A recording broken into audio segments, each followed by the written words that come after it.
الحمد لله الذي شهد أنه لا إله إلا هو والصلاة والسلام على من لا نبي بعده وبعد. السلام عليكم ورحمة الله wabarakatuh. Alam mo ba ng Allah subhanahu wa ta'ala ay nagwika sa banal na Quran? Kanyang sinabi, Innani ana Allah la ilaha illa ana fa'budni wa aqimis salata li dhikri.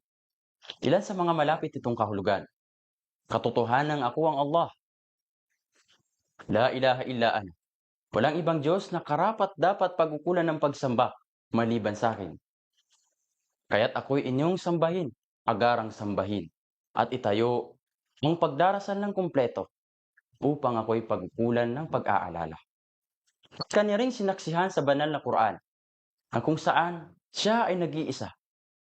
Sa Surah Ali Imran, verse 18, kanyang sinabi, Shahidallahu annahu la ilaha illahu ila akhiril ayah.